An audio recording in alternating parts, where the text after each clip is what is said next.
and Jordan Peterson. These people that you're comparing yourself to, you don't really know very well. What that means is that you see their shiny outside, but you don't see the reality of their life. There's always people out there who are doing far better than you on pretty much anything you want to imagine. And if all you're doing is seeing yourself in their reflected light, let's say, then it's going to be pretty damn dismal. But it's not a good comparison because, well, first of all, there's danger in just comparing yourself to others, period, because they're not you. And God only knows what struggles they had to undertake to get to where they were, or what burdens they're currently carrying that you're not aware of. But you can certainly contrast yourself with yourself. And that's a lot better. It is the only way. Well, it's also the only way of really measuring anything approximating proper improvement. You can actually tell when you're a little better than you were yesterday. Right. And you can actually do that. That's another thing that's so interesting about it, is that you can actually make yourself a little better in some way, pretty much, well, I don't know if it's at every moment, but you can certainly do it every day. Be careful who you share good news with, because you want to share good news with people who are going to be genuinely happy for you, and be careful who you share bad news with, because that's equally tricky. You want someone who will listen to you when you're having trouble and allow you your grief. Beauty calls people to their higher being, I would say, and to make friends with beauty is to introduce yourself very carefully to one of the mysteries of life that make it worth living. There's never been a better time for the majority of people to be alive, and the future, although we're vulnerable and terrible things can always happen to us, it's hard to make a case that the future doesn't look comparatively positive. We're becoming extremely technologically sophisticated, and the world is changing at an incredibly rapid rate, and the only way we're going to be able to manage that in a positive way is if each of us, or as many of us as possible, are capable of making wise and careful and truthful decisions. And if we do that, then maybe things can continue to improve. You don't get people to stand up on their own 2 feet and to adopt responsibility if everything is given to them. And that's a real conundrum. You know, maybe you're in California, see someone speeding down the road in a convertible Porsche, and you think, oh man, what a lucky bastard. And the truth of the matter is that he's thinking about wrapping his expensive sports car around the next cement pillar that he comes close to. You know, you can't tell, and people have hard lives, and even people who are comparatively fortunate have hard lives. And the ideal that you're observing that makes you jealous and resentful is in large part an illusion that's created by your own mind. You have to be careful of what you're jealous of, because you don't really know what it is. And then the other thing that's kind of useful is to understand you're quite different from other people, and you shouldn't be comparing yourself to them because they're not like you. They don't have your family. They don't have your temperament. They don't have your troubles. They don't have your abilities. The only person that has those is you. One of the rules, I think it's rule 4, is compare yourself to who you were yesterday and not to who someone else is today. And see, that's a game you can win. The possibility that you can make yourself slightly better on a continual basis is, I think that's something that's accessible to everyone. I think that's equivalent to leading a virtuous life. And there is something to be said for virtue and truth. You know, and that is one thing. Another thing that I've noticed about people who've been phenomenally successful is that they really do everything they can to live a truthful life. And you can get a bloody long ways by being honest. You got to know that there are differences in intelligence. It's really important. If you go into a job and you're not smart enough for that job, you're going to have one bloody miserable time. And you're going to make life wretched for the people around you because you won't be able to handle the position. But what you really want to do, as far as I can tell, if you want to maximize your chances for both success and let's say well-being, is you want to find a strata of occupation in which you would have an intelligence that would put you in the upper quartile. That's perfect. Then you're a big fish in a small pond. And you don't want to be the stupidest guy in the room. It's a bloody rough place to be.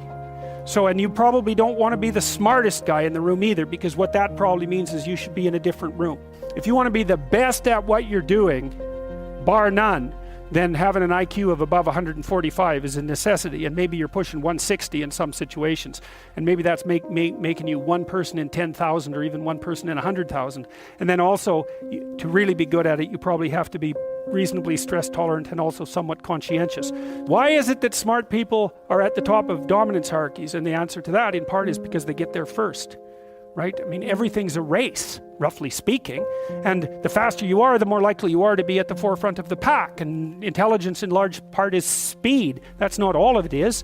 So if you're moving towards something difficult rapidly, the faster people are going to get there first. You're going to have to put some effort into your life, and you need to be motivated to do that. And so what are the potential sources of motivation? Well, you could think about them in the big five manner. You know, if you're extroverted, you want friends. If you're agreeable, you want an intimate relationship.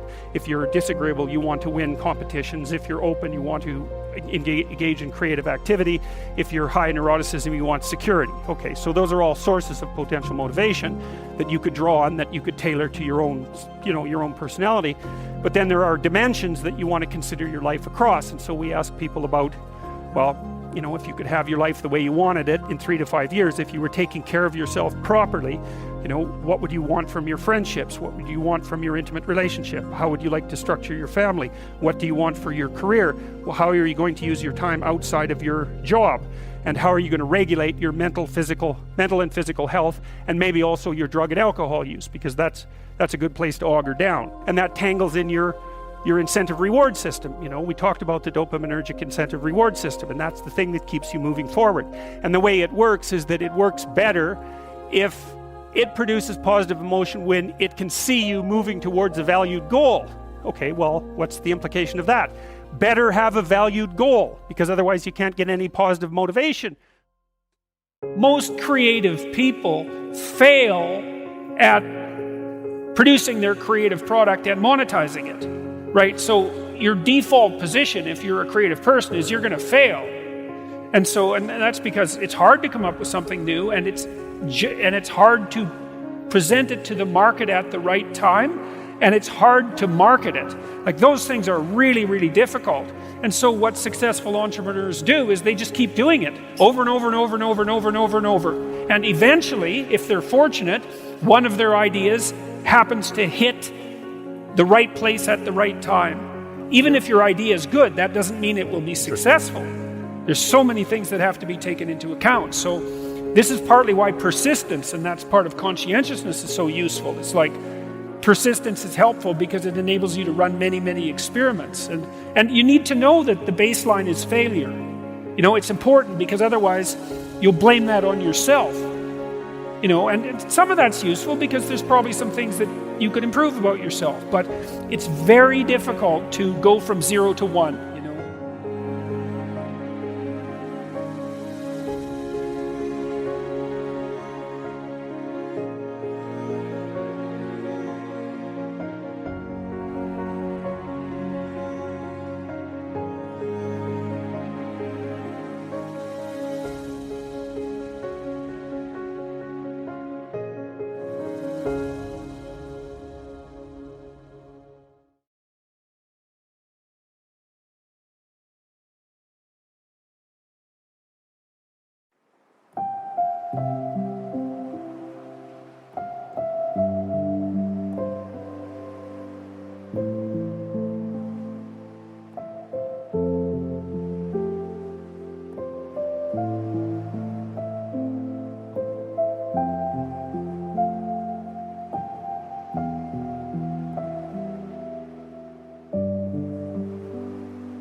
you.